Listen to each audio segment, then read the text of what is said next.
নিয়ে আসছি। রেসিপিটা হলো লাই পাতা দিয়ে চিকেন। তো আজকে গরম তেল দিলাম, তেলের মধ্যে পেঁয়াজ দিলাম ফোড়নে, একটু ভেজে নেব। আর এখানে চিকেনের মশলাটা করে নিলাম। এবার পেঁয়াজটা ভাজা হয়ে গেলে চিকেনের মশলাটা দিয়ে দেব। নর্মাল যেটা মশলা করা হয় সেটাই, আদা রসুন পেঁয়াজ আর নুন জিরে গুঁড়ো ধনিয়া গুঁড়ো এগুলো সব দিয়ে, লঙ্কা গুঁড়ো একটু দিয়ে দিলাম, দিয়ে পেস্টটাকে বানিয়ে নিয়েছি। এবার দেখতে থাকো কিভাবে আমি করছি। পেঁয়াজটা লাল লাল করে ভাজা হয়ে গেছে, এবার মশলাটা দিয়ে দেব। মশলাটা দিয়ে দিলাম। এবার মশলাটা একটু ভেজে নেব, তেল না ছাড়া পর্যন্ত ভেজে নেব। আর নুনটা আমি মশলার মধ্যেই দিয়ে দিয়েছি, শুধু ভাজা ছাড়ার পর সময় একটু হলুদ গুঁড়ো দিয়ে দেব।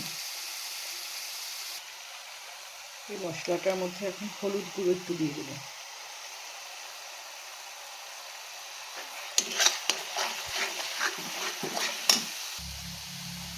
মশলার মধ্যে টমেটো কুচি দিয়ে দেব। ভাজা মশলাটার মধ্যে এখন ম্যারিনেট করে চিকেনটা দিয়ে দেব। মশলা দিয়ে মাংসটাকে ভালো করে কষিয়ে নেব।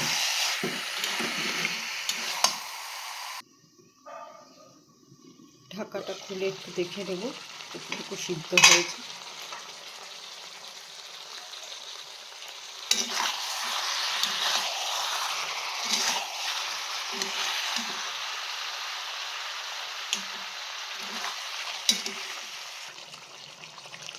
চিকেনটা মোটামুটি সিদ্ধ হয়ে গেছে। এখন সামান্য পরিমাণ একটু জল দিয়ে দেব।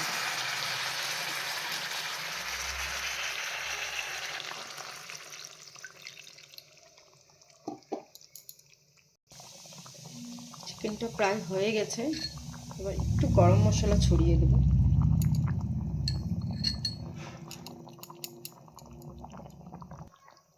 এবার একটু সময়ের জন্য ঢাকা দিয়ে দেব চিকেনটাকে।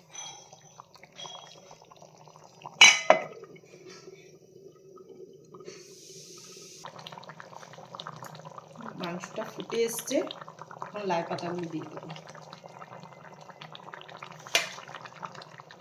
লাই পাতাটা দিয়ে এখন একটু ঢাকা দিয়ে দেবো।